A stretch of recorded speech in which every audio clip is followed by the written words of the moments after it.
भाग दो। प्यार करने वाला पति साबित हुआ, बिल्कुल ख्वाबों के शहजादे की तरह। फर्क सिर्फ इतना था कि वह उसके साथ सैर सपाटे पर नहीं जा सकता था, क्योंकि हालात उसे इजाजत नहीं देते थे। इधर सोनल ने भी वक्त के साथ समझौता कर लिया। एक दिन सोनल पड़ोस में रहने वाली मिसेज मेहरा से मिलने गई, तो वे उसे बहुत खुश दिखाई दी। मिसेज मेहरा, आज आप बड़ी खुश दिखाई दे रही। बात ही कुछ ऐसी है सोनल। मिसेज मेहरा खुशी से झूमते हुए बोली, असल में मेहरा साहब ऑफिस के काम से पैसे जा रहे हैं, मैं भी उनके साथ जाऊंगी। कितना मजा आएगा पेरिस घूमने में।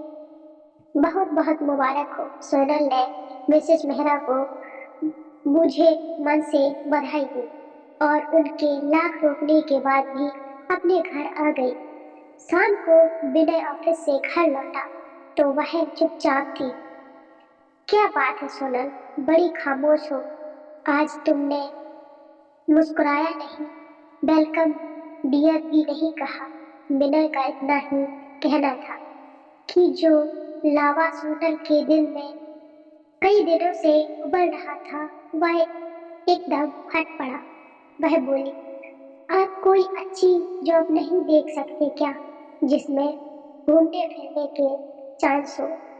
अरे इतनी सी बात पर तुम खफा हो गई। विनय मुस्कुराया कर बोला, असल में मैं कई दिनों से बिजी रहा, इसीलिए तुम्हें कहीं घुमाने नहीं ले जा सकता। तो प्रॉब्लम, तुम तैयार हो जाओ, अभी तुम्हारे पसंदीदा हीरो शाहरुख खान की फिल्म दिखाने चलते हैं। मुझे फिल्म देखने नहीं जाना, वह गुस्से से बोली। फिर विनय, क्या ऐसा नहीं हो सकता कि हम किसी सफर पर चले? एक लंबा सा सफर, फौरन का ना सही, आपके देश का ही सही। पता है मिसेज मेहरा अपने पति के साथ पेरिस जा रही है। तुम भी क्या बात करती हो? अपने हालात तो तुम अच्छी तरह से जानती हो। मैं मिस्टर मेहरा की तरह ऊंची पोस्ट पर नहीं हूँ।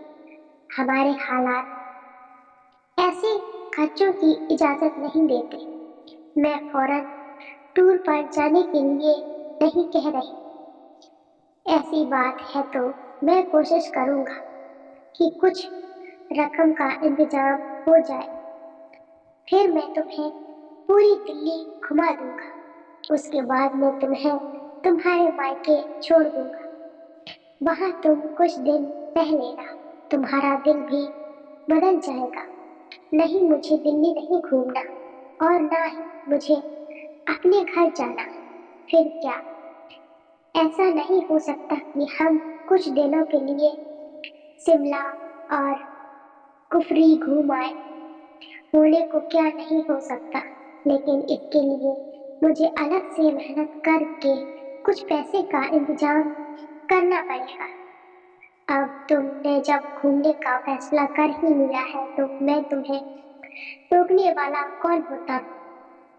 तुम कुछ दिन इंतजार करो, 2 महीने में पार्ट टाइम जॉब काम करके पैसों का इंतजाम कर लूंगा। जब तो खुश हो जाओ। कहते हुए विनय ने उसके केस बिखरे दिए। सच तुम कितने अच्छे हो। सोनल उसके कंधे पर सिर टिकाकर ख्वाबों की दुनिया में पहुंच गई। फिर विनय बहुत वास्तव हो गया। वह सुबह का गया, देर रात को घर आता और खाना खाकर बेसुध होकर सो जाता। सोनल भी घर के खर्चों में कमी की कोशिश करती रहती। कुछ दिनों बाद उनके आंगन में एक फूल खिला और जोड़ जोड़ कर जमा की गई सारी रकम डिलीवरी के खर्च में खत्म हो गई और सोनल की ख्वाहिशें पूरी ना हो सकी। जब कभी उनके पास इतने पैसे हो भी जाते कि वे कहीं घूमने फिरने जाए और अपनी इस खुशियों को पूरा कर सके, तो कोई ना कोई ऐसा मसाला आ खड़ा होता जिसमें जोड़ी रकम खर्च हो जाती। और वे कहीं घूमने न जा पाते। उस दिन वह अपने बेटे अरमान के साथ पास के शॉपिंग मॉल में गई तो उसका सामना आंचल से हो गया। उसे देखते ही कई पुरानी यादें ताजा हो गई। वह आंचल को अपने हाथ अपने घर ले आई। बातों बातों में उसने उससे पूछा, आंचल याद है कॉलेज में तूने एक बार मेरे हाथ देखकर बताया था कि शादी के बाद मैं कई सफर करूंगी। मेरी शादी को 2 साल हो गए लेकिन मैं आज तक कहीं घूमने नहीं गई। तेरी यह भविष्यवाणी तो गलत निकली। राधे राधे।